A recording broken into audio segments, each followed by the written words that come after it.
Hello. Welcome to the Security Weekly News Wrap-Up for the week of 29 November 2020, the last week of November. Krebs, Slack, Docker vulnerabilities, Jeff Mann finds fake news, a massive iOS article, and UEFI. All this and show news on Security Weekly News Wrap-Up. This is Security Weekly, for security professionals, by security professionals. We interrupt our program to bring you this important message. It's the show that keeps you up to date on the latest security news twice a week, your trusted source for accurate security information and expert analysis. It's time for Security Weekly News. Do you know where your organization's crown jewel data is, whose data it is, what it contains, and if it's flagged, tagged, and classified accurately? Defense in Depth requires discovery in depth. At Big ID, they help organizations uncover dark data, classify sensitive and regulated data, meet compliance requirements, and take action for data on-prem, in the cloud, and everywhere in between. Learn more about how Discovery in Depth can change the way enterprise organizations find, classify, and protect sensitive data at securityweekly.com/Big ID. Increased attacks, skill gaps, talent shortages, expanding attack surfaces. Cybersecurity and IT teams face these real issues every day. CyberA for Teams is the #1 NIST-aligned DoD 8140 and 8570 compliance certification and skills training platform. CyberA for Teams makes managing teams easier, guarantees measurable training outcomes, and keeps your team's skills sharp to meet today's biggest security threats. And did you know 96% of the Fortune 500 have employees training on CyberA? CyberA for Teams. Now you know. Visit cybera.it/solved to solve your team training challenges. All right, I'm Doug White from Roger Williams University. Let's wrap up the show topics from the week. On Application Security Weekly number 132, John, Matt, and Mike had Tim Mackey, the principal security strategist at Synopsys, as a guest. That segment was about how the level of security any application has is a function of the decisions that were made during the development of that application, and how bad decisions in that development process can manifest in security of the application. I really like that topic because a lot of those old systems analysis and design, if you're older and you had to take one of those classes or you worked through those waterfall model projects or whatever, a lot of those old papers in SA&D really started to come back through when I was hearing them talk about this, and I was remembering when they talked about the QA process and all that kind of stuff. They didn't talk about security in SA&D, but if you look at how they were concerned with that in terms of quality, it's kind of the same thing again. So if you're looking for some research in that area, that might be a place to start, because there was a lot of research done on systems analysis and design that was talking about other things than security, but it's really the same problem. On Business Security Weekly number 198, Paul, Jason, and Matt had on Jeff Capone, who is the CEO and co-founder of Secure Circle. They were talking about how you discover and protect data and how to track where your data actually is and who has access to it. And I'll talk more about that, what Jeff was talking about on Security Weekly Wrap-Up. In the second segment, your title doesn't make you a leader. This is all the articles. The new 9 to 5, how traditional hours are holding your business back. Yes, thank you. I've been waiting for that article for years. Building a better workplace starts with saying thanks and more. And I really like that new 9 to 5 article, because I was saying this back in the 80s, that if we would just let the programmers work when they wanted to work, instead of this punch the clock, be there, we were the midnight shift, so be there at 11 p.m. and get off at 7 a.m. And some people like that, but it was just very rigid. And I was like, I think we get a lot more done if we just use an outcomes-based assessment, and who cares if you work an hour here, an hour there. And we're seeing that a lot with COVID. I was just like, and of course, when I brought all that into the board, I was told to get a haircut, hippie, or something like that. But I did believe it then, and I still believe it now. On Enterprise Security Weekly number 209, Adrian, Matt, and Paul did the news, and then had Farah Mavatuna, who's often around. He's the CEO of NetSparker, and a lot of fun, and it's always nice when he's on a show. But this segment was about how do you create a plan for picking AppSec techniques. So that was a pretty interesting idea to me. In the third segment, Matt hosted a discussion on diversity with Jackie Abrams, Gabe Gums, Mandy Logan, and my friend Sue Bosco to talk about issues of diversity in the cybersecurity arena.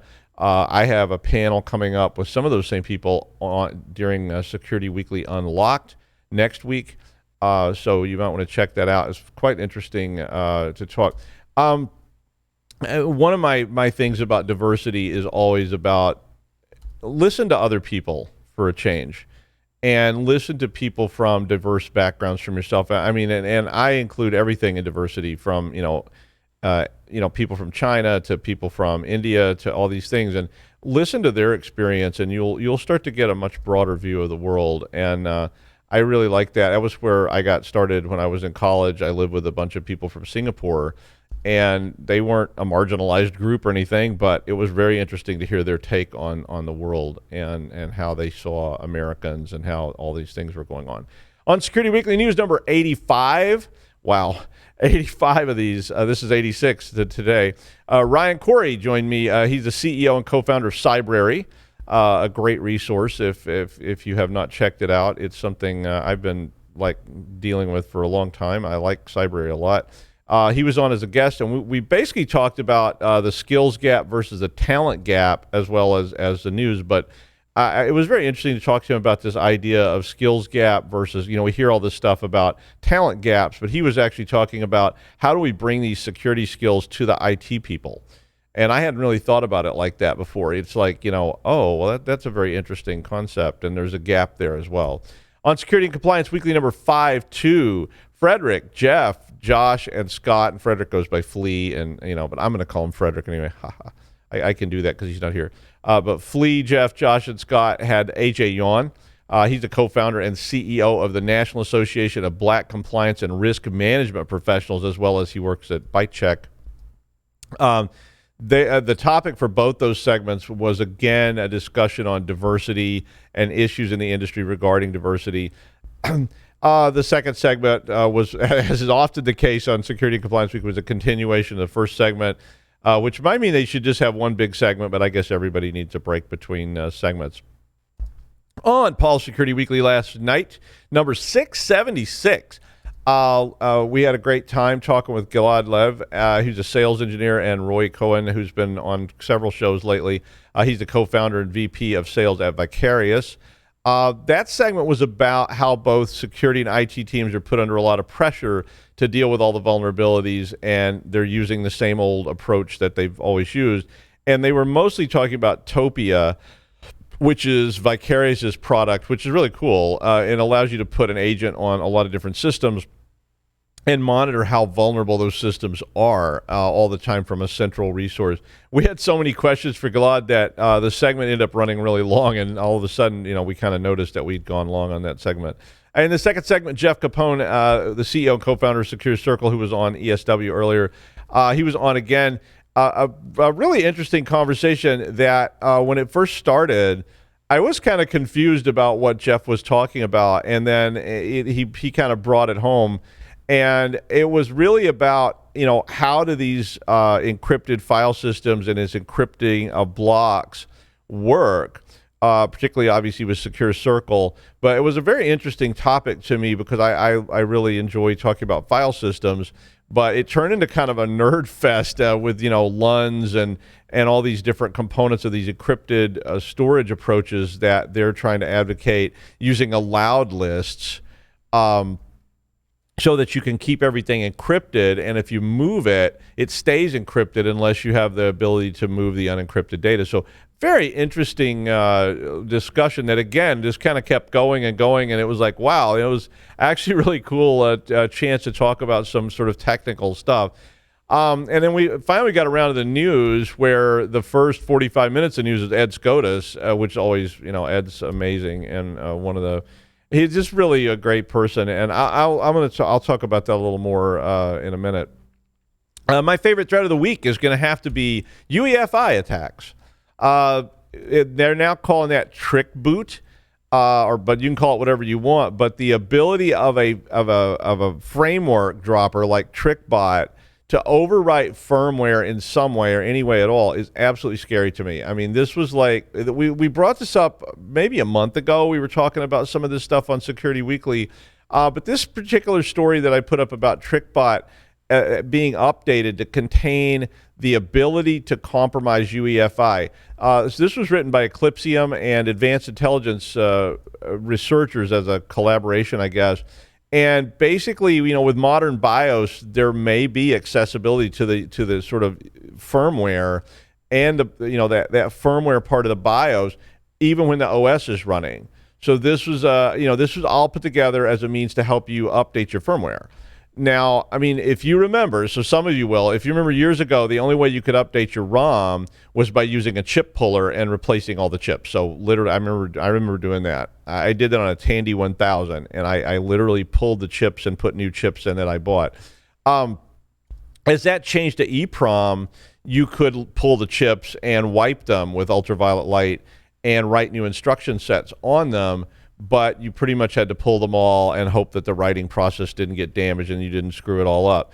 And so not many people ever updated firmware. It was generally not recommended, and it was like, just get a new device. But then they started updating, firmware with floppy disks, and, suddenly you had this ability to boot from this floppy disk, and it had a BIOS file on it.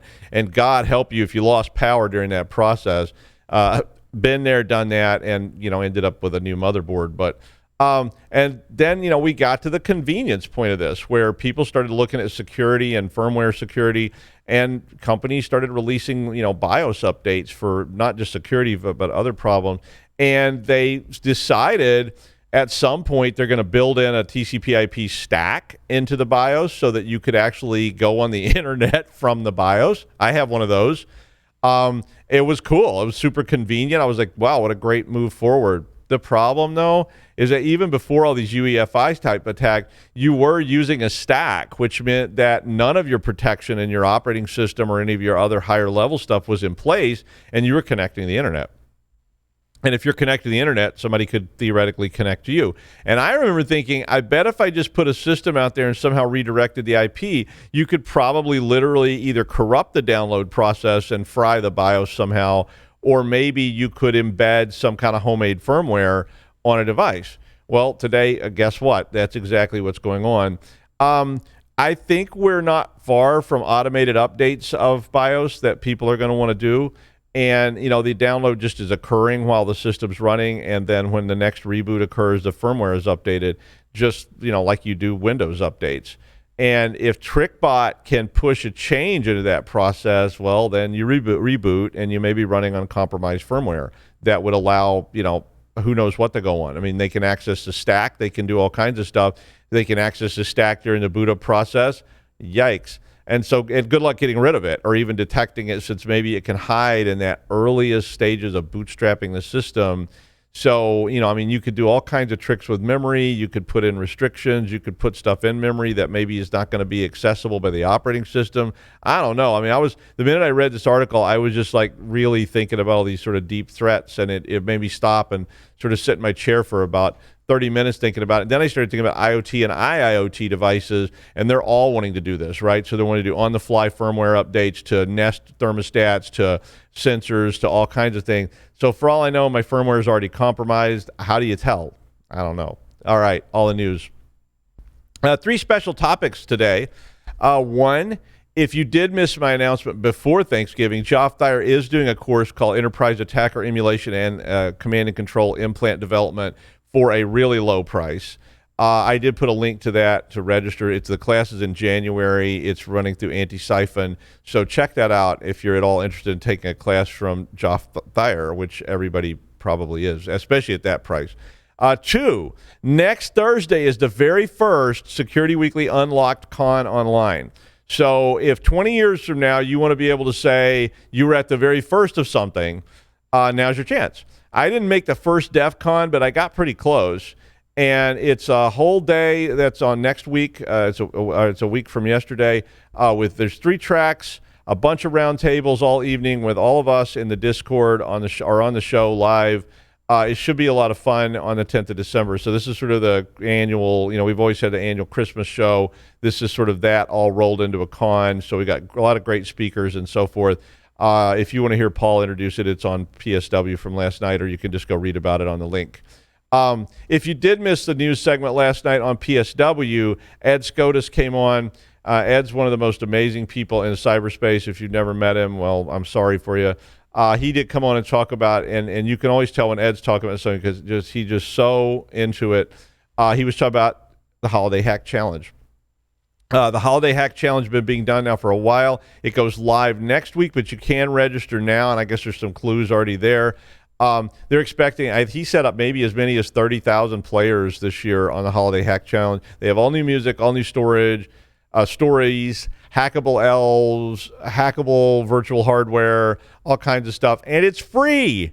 I mean, like, I'm always like, wait, every year Ed comes on and talks about this, I'm like, it's free? Every year I think he's going to go, no, it's, you got to pay, but it's still free. If you've never played the Holiday Hack Challenge, it's really a lot of fun. It's an amazing product every year since I think around 2016, and it gets bigger every year. It's better every year. And if you aren't a hacker, that's okay, because every challenge usually either has an elf or something with hints. There's a piece of paper stuck on the wall, you kind of get an idea, or they have a link to some con talk that actually has somebody explaining what they want you to do. So, it's really a fun thing to do. And I keep telling Ed that if he wants the whole thing to take a dark turn, like Cthulhu elves or something, he had to give me a call, Ed, I know they fired Chris Krebs, and I'm waiting on Joe Biden's call too. So, Joe, anytime. But Paul and I both watched that 60 Minutes interview with him where he was saying what he could about how they secured the election, the cyber part of the election. And I mean, they had a full-on war room, for a while with the NSA, the CIA, the DOD, all these other three-letter agencies sitting in the room. And they even had people on the ground in Estonia, apparently, according to this article, to keep an eye on the Russians. So, I really thought it was a damn disgrace that someone who was really good at their job and did a really good job with CISA, and it turned that into a real resource from the government, and then got fired because they told the truth. And I think that's just pathetic. And we've talked about this a lot, and I won't rant and rave about it, but it really frustrated me to see somebody who did their job. They did it well. They told the truth when asked, and then they got fired for that because of some kind of political hatchet job that's going on in D.C. CISA is still a great resource. Their rumor site is still a great resource. If you are having a lot of questions about the election, that's a great place to turn to. Instead of listening to a bunch of nonsense, check out CISA. And remember, if you're on the other side of things, Chris Krebs was appointed by President Trump. CISA was created by President Trump. So, I suddenly turning on all those people is just outrageous. Larry brought a 30,000-word article about iOS zero. It's called iOS Zero-Click Radio Proximity. And the hacker, Ian Beer, he spent the last 6 months trying to figure out some hacks on the iPhone. I guess what else you're going to do when you're stuck at home. This thing talks about range, vulnerabilities, source code, you name it. But ultimately, it was just a straight-up amazing compendium of. I haven't even read all of it yet. I read the beginning, I read the end, and I went and flipped through a couple of things that interested me in particular. I want to sit down and read the whole thing, but it was a crazy, massive academic undertaking on this. I'm not going to try to explain it all here, and I probably couldn't explain it all here without Larry explaining some things, but it's really worth the read if you have an hour or two during the pandemic. I would really encourage you to check it out. Most impressive from Ian Beer. Jeff put up a really interesting story last night as well about a supposed alleged brilliant cyber person named Dr.